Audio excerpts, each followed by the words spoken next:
So I was going to say we'll get started in just a couple of minutes as soon as you're ready, Jeannie. I was going to say, but if anyone has questions, comments, or whatever, feel free to ask them or put them in the chat box, and we'll answer them as we go along. Also, if you would kind of let us know where you're at, how much you're using command, that way we know kind of how, if we can go to the more in-depth stuff, or if we need to just stay with the beginner stuff, that would be helpful as well.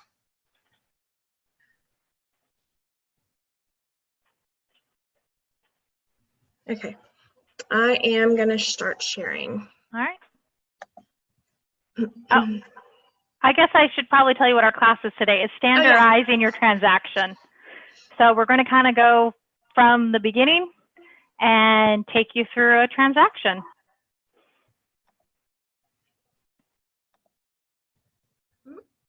Okay. Can you see me? Yes. Okay.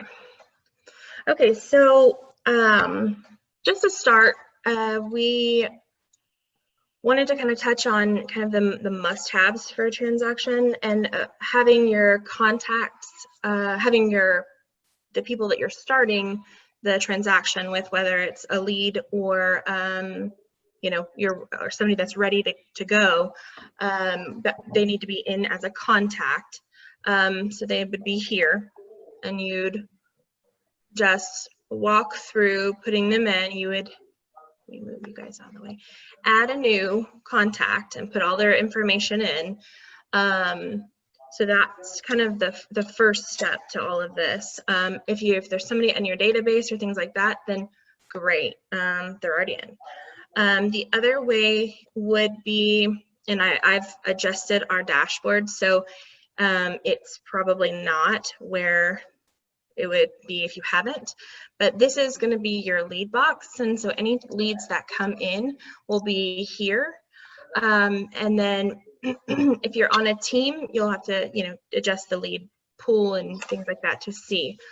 You also can see your recent leads. If you put them in as a contact, then I'm sorry, they would go in as a contact and they would have an orange L. So, and those could come in as from a Facebook ad, from an open house, from, you know, a lot of different places. So you would then take them, create the contact, and then we are putting and I'm just going to show you smart plans. We are putting them, if it wants to work, on a smart plan. Give me just a second.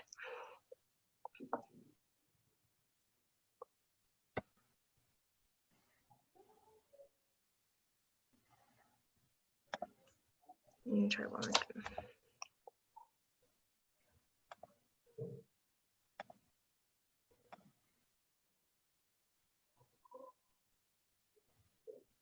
Okay, let's try again. Go to smart plans. Okay, so then these are the smart plans. You can put them on. Some of just the standard ones for your database in general would be your Promote My App. It would be the Neighborhood Nurture. It would be the birthday. You could also do the long-term nurture. So you could have them on as any of these. You could also, from your open house leads, you could put them in open house contact, or I'm sorry, smart plan. So that they're getting, you know, some sort of touch every so often from you. So then once they come in as a lead, you have them in as a contact, they've raised their hand and said, hey, I'm going to buy in the next X amount of time, whatever you define that as. Then you would put them in, take your contact, and I'm just going to use myself.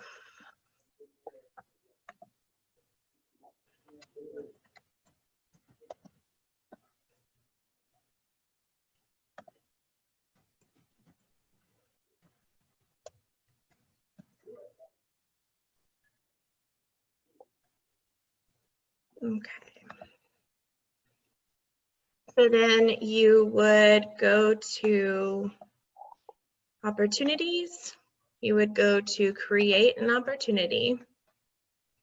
And then it would ask you, is the market center, if it's a team or a person specifically, you would list it here. If there was a co-seller, the owner, the opportunity type, so we'll just do listing. And then the opportunity name, since it would be a listing, then we would know the address. So we would go ahead and do 123 Main Street, and then the last name. Your estimated closing date, you probably won't have it at this point. So you could put the listing price, the commission rate, and then you can put the stage that you want it to be at. So the opportunity would be, let's just say we're having a meeting, and so we're cultivating, kind of how we're moving forward. So I would put it as cultivate, and I would put it as warm. And then you can assign, if there's a team, you can assign somebody else on the team to this, and then we would create an opportunity.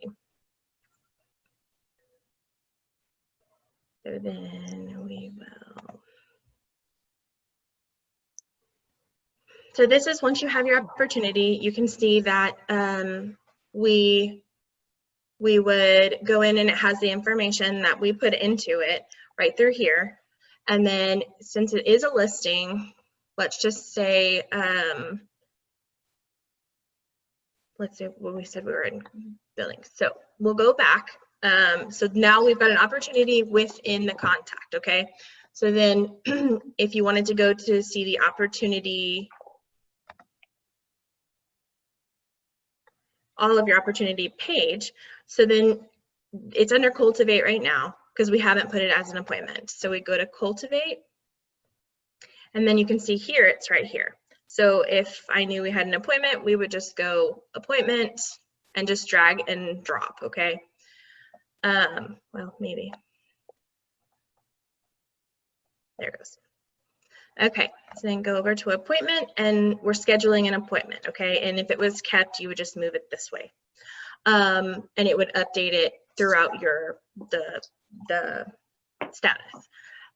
In order to kind of edit these statuses, as you could see, we as a team decided we wanted an Olaf, which is basically somebody that has raised their hand, and we are not sure which way it's going, if it's somebody that wants to work with us or if they were just, getting information, or we're kind of, ours is a timeline versus, and then they are either put in as, we categorize as a MET, if we have not done business, but we are kind of a warm lead, or just in general, if we haven't done business, but keeping them in the database. And then a MET well is somebody we've worked with or are currently working with. So for us, that's how we categorize this, and that's just for, honestly, for searching purposes too. So you can set these any way you want. So to edit the stages, you would go into edit stages. You can add a stage here if you want to, and you would just, if you just wanted to edit the names of them, you would hit the pencil right through here, and then this would pop up, and you can create your own, whatever name you wanted to put, and then save, and then it would update through here. In order, let's just do, we'll do edit stages now. Kim, you were going to start in on the checklist, right? Yeah, I was going to say. Was there anything that you wanted to add? No, I was just going to say, kind of just think through your process is probably the biggest thing. Is what are your milestones as you go along, as you're starting to create these? Yeah, definitely, because it's, if if you have a specific process right now, whether it's on paper or, you know, you're developing it, this is a good start, but obviously it can be tailored to you however you want it to be. So, okay, I'm gonna unshare. Okay. Well, maybe, there we go. All right. Did I unshare? I don't know. Stop share. Got it. Okay. All right, let's see if it'll let me share. No. All right. Okay, are you guys able to see my screen? We can see it. Yes. Okay. Yes. So I'm going to go in the opportunity just like she has. So this is my opportunity card that I have here, and I also have it down as a listing. And one of the things to standardize your transactions is we all have to-do lists, whether we write them down or we just know, okay, we need to do X, Y, and Z. And the majority of the things we do are the same every time we do it. And so to help you with that, so you don't have to think through it every time you get a new listing, it is creating a checklist for it. And I realized I went into the wrong screen. So to be able to put a master checklist in, you go up to edit stages. And it's the same place where you can edit your different stage names and stuff. And so you just click into your checklist. Let's see. And when you have your checklist here, you can come in where the three dots are, you can edit, you can delete it. So if you edit it, you can change what it says. You can also rearrange the order that you want things to happen in. And then you can save it. And so what I would do if I were you is you're thinking through the process is just start writing down everything that you would do for a listing, whether it's a buyer or a seller. Write down what you would normally do and come add it into where you think it would fit in the stages that you accomplish them. As you do this, you can come in and adjust things. You can also adjust things on each individual listing as well. So if I go into here, I currently have the checklist here for what a watch one is. And so I can come in here and I can click these three dots on the side, and I again can either edit or delete it. So if it's not something I need to do for this transaction, I can go ahead and delete it, or I can edit it if I need to do something specific a little bit more than what I have written down on it. The other thing I really like about this is that you can set a due date. So let's say I want to remember to send this tomorrow at, let's say, 9 a.m. in the morning. And I hit OK, and here it has a due date for me. If you're on a team, you can also choose who to assign it to. So it shows up, I'm going to just, since I'm logged in as Robert, I'm going to assign it to him. And then the other thing is if you've completed a task, there's also a toggle up here that you can do hide completed items. So, and then as you go through each stage, you move along, and what will happen is a little box will come up, tell you if you can, you know, what the items are. And so if you want to use the master template you already have set up, you hit create from template, or you can just customize it to whoever it is. I personally like starting with a template so I don't forget anything, and then I can go through and delete or edit it to customize it to that client. But once you've already assigned it, one thing I like is that, I don't know if you guys have been in the task applet or not. So if you come over to the left-hand side, up to the task applet, and click into it, there are a couple different categories within here. First of all, we talked about putting your leads on smart plans. Well, if there's any tasks that are on your smart plan, as far as it's telling you to call them or something else you'd like to do, it would show up right here. So usually a good rule of thumb is in the morning you do your lead gen, then after lead gen, you know, you do your follow-up. So this would be a great place to come to find out what you need to do to follow up with the with your clients or potential clients. And then after that, it would be a great opportunity to click into your opportunity tasks to see what you need to do for your opportunities for the day. They only show up here though if you give them a due date. Hold on here. And if it is assigned to someone. So I didn't show up for today because I assigned it for tomorrow. So I hit next 7 days and it shows up, and here I have, it says, you know, monthly neighborhood nurture is what I need to, or monthly neighborhood report I need to send to me. And once it's done, you can just mark it off. It says you'll mark the task complete, and I hit complete task. And it will take me off my list. So instead of every day having to go in and go into every transaction that you have, if you assign every task in there a different a due date, you can just have it pop up on your opportunity task list to complete on that day. And so you just come in here and make it a regular practice to come and check. And it's, let's see here. Okay, it failed to complete that task at the moment. Oh, there it goes. And so now it's not on my list any longer. So besides having us complete tasks, another thing we need to do is communicate with our clients. And to help us with that, there are the seller and buyer guides that we have created on the apps. And so if we train our clients to go and check the app they downloaded, or on our website after they've logged in, they can see where they are in the process. And so let me show you where we can handle that for each transaction.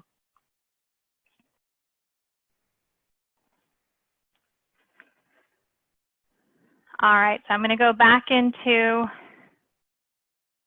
the same opportunity card I was in before, and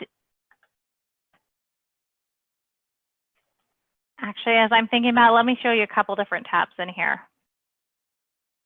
The first one is, so after we mark something complete, if you're wondering when you completed something, you can go into the timeline tab, and it's over on the right-hand side. And when you come in here, it tells you when all the different activities were completed. So here it said I completed at 1:16 today. I completed that task. And so if you ever wondered when you completed something for that opportunity, you can just come and look in here. And so going back to the app where the seller and buyer guides are, you go onto the seller profile, or it would be the buyer profile. And in here, you come down to where it says Manage Guide. And this only shows up if your client is connected to your app, that they've signed in and that they've linked you as the agent. And so when I click into Manage Guide, it gives me all the steps that we put together. And as I go through it, as you can see, some are already marked off. And let's say, okay, let's say the staging consultation is complete. I mark it off here. I save changes. Yes, I want to hit changes. And then if I come as the client, let's say I'm logged on. So I'm logged on currently onto our website, and I go into my guide. And I have to click the selling guide. But I can go through and see what has been marked off here. And so right now it says, okay, my staging consultation has been marked off. And so the thing to build the guide, I find, I try to match it to our checklist. And so I kind of, to build ours out, I went through the checklist and was like, okay, what does the client need to complete? And what do clients usually ask questions about? And those items there, I stuck in our, into our guide. So they could be there, and I just go mark them off. And they also, when you click into them, they give you more information. So when I click into the staging consultation, here's the information about that step. And so if we teach the clients to go here for some information, they can get their questions answered, whether it's like in the middle of the night or something, like, wait, hold on, where are we? You know, they can go look here rather than texting you. And it's also, they can read through it before they even start the process with us if they're wanting to know what everything is. And they can also mark down. So let's say next one's, I have photography. They can also mark step as completed. And it will then take them to the next step and tell them what's there. So on my checklist though, I have in my checklist to upload documents. That's not something though that the clients need to necessarily have in their guide that I uploaded documents. And so while I try to keep them similar, I also try to recognize what is important to the clients and what they need to know. One tip I would say is when you're making your checklist, you can put like an asterisk or some other symbol in front of that step to remind you to go and click it off on the guide for your client. Some other ways to standardize your transactions. One is in documents. First of all, making sure your documents is hooked up to DocuSign, but then also having zip forms hooked up into it, because in zip forms, you can create templates that are ready to go. So when you create, start a new transaction, you go to DocuSign, within a few steps, you can have all your documents already filled out most of the way for you, and you just need to go put in the client's details. And that is a whole nother class on its own, and so I would encourage going to the KW Plano YouTube channel, and because they do have classes, videos there on the DocuSigns and linking up zip forms and stuff in there. Trying to think.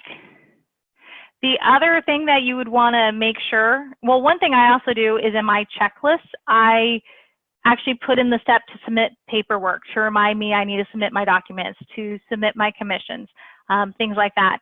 And then at the end of my transaction on my checklist, just like how we started with a SMART plan, I usually have a SMART plan that we want to stick our clients on at the end. So they go back into a SMART plan and we're continually touching base with them. Probably not as much as those leads that, because with some leads we want to, touch them every week or every couple of weeks. So maybe we have it to where we're reaching out, once a month or so, calling them quarterly after the transaction has ended. Also, as I've been thinking about how we standardize transactions, one other thing I have is in designs, already created templates for like all our sellers listings. So all you have to go in and do is like switch out your photos and the address and items like that. And so kind of just creating templates and steps along the way, so everything, you don't have to think through everything every single time. Everything's set in place and you just have to customize what you're doing. And say, any questions, or did I forget anything, Jeannie? Did you want to touch on offers? Ah, okay.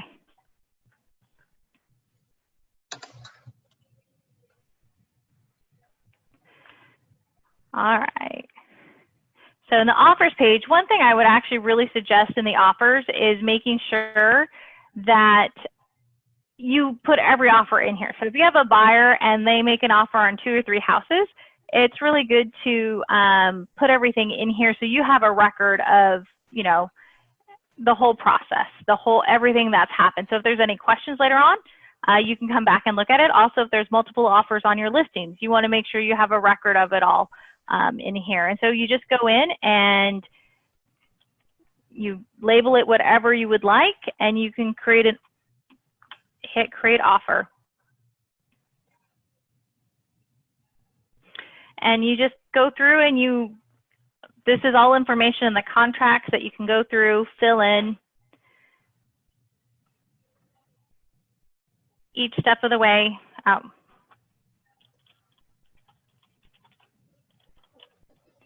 Let's see if it'll let me.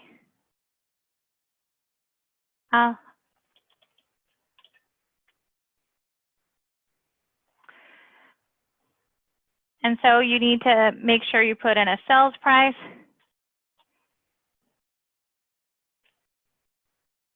And then in the agent analysis, it's really great. You can summarize it for, put any notes you want there, pros and cons, and then you just save it, because this is something that you need to do before commissions will open up.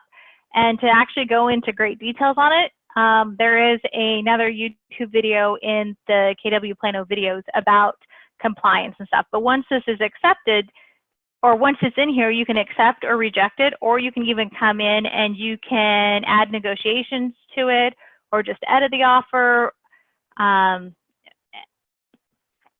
anything you want, like, I guess anything you need to do to make sure it's the correct information. And then once you hit accept, it will open up the commissions part for you.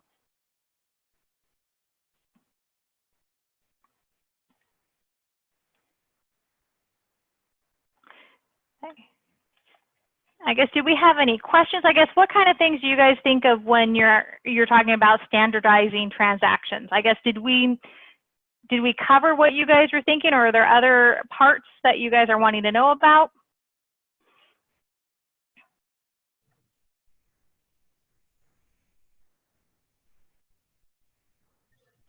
I cannot find stop.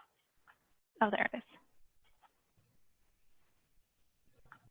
I mean, I think the only thing to add would be where Kim was showing the offer screen, and also when you put in a contact and start the opportunity, it's important to put the information that you have that in the end you're going to need for commissions, for the contract, for all of that stuff, so that it kind of, if it's all in there, it will transfer at the end more than if you're just filling it in and trying to hurry through, you know, getting the contract submitted or the offer submitted or accepted, or so it makes kind of life easier if you learn to do it along the way. One other thing I would add is, at least for me in the notes, if once I have the lender information, I go and put it in the notes. If I have the title company information, I go put it in the notes. So if I'm ever wanting to know anything about this transaction, I have one place I go for it, rather than having to search through emails to go find it later. And while it does take a little bit of time, you know, to maybe copy and paste or move stuff there, I find in the long run, the little bit of time up front can save you time later on. Is there anything that, like, a place that is people are getting stuck that you want to talk about?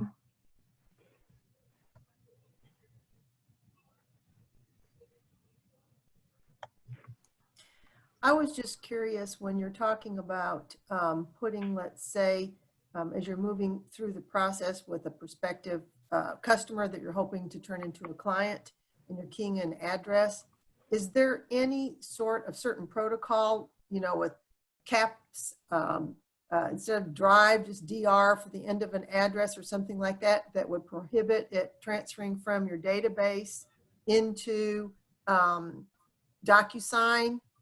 Is it that sensitive to where is there a protocol up front that you aren't having to correct it after the fact, if that makes sense? I don't know if DocuSign is pulling necessarily the address. Okay. As of now. I know sometimes it pulls the name and email address, Okay. but I haven't found that consistent. So I always go into DocuSign into details and double check to make sure at least the name and email address are in there. Okay, thank you.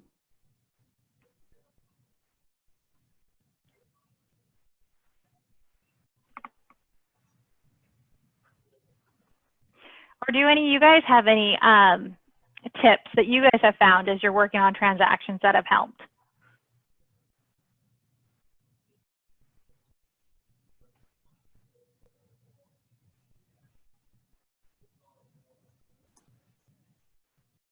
I don't have a tip, but as I'm new to this and working my way through the information, is there a segment in Command where you can have like a summary report that you can view on the screen that kind of shows you a summarized status of where all your transactions are actually positioned? Yeah, so if you go into opportunities, then you'll have a kind of a graph, I don't know what else you would call it, that shows you how many transactions are in each and what stages they're in. The other thing that you can do is at the top of the opportunities screen, you can click on all transactions and it will show you, and I believe you can filter by, you know, the different different categories. I'm trying to think if there was a more in-depth. So let's see here. There it goes. Let's see.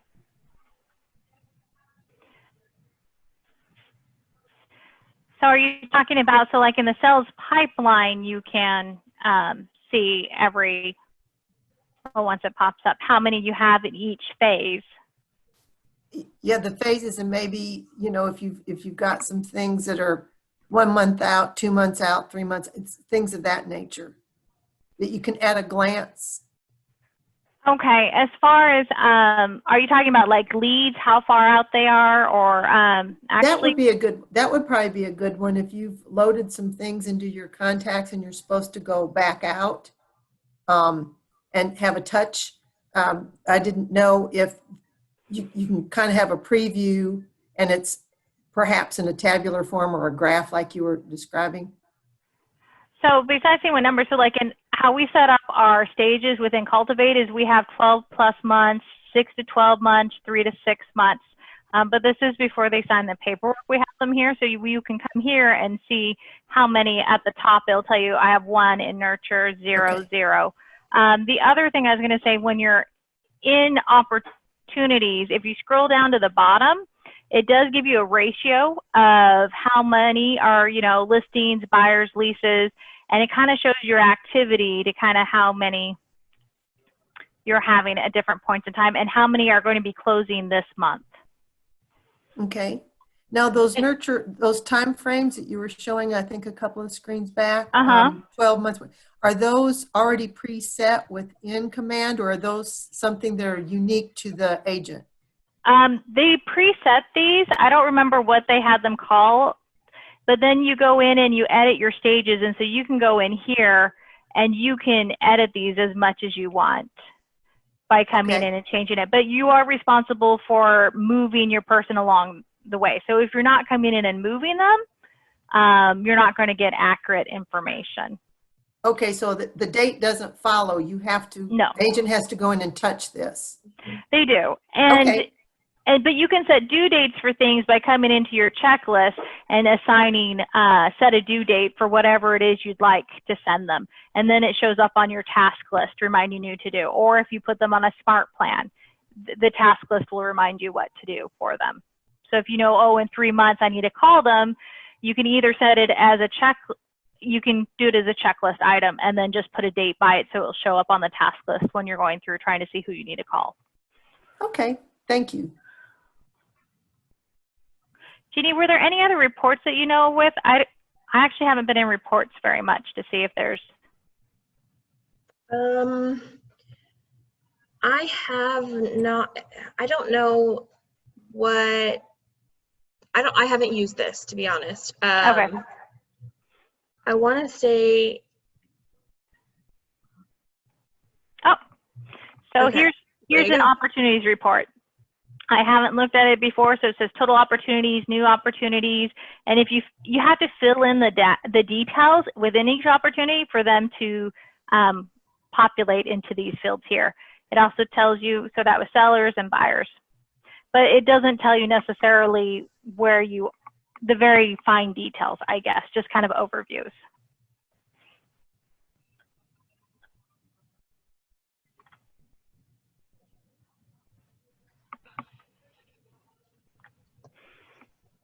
I was going to say, any other questions, concerns, anything we can help you guys with?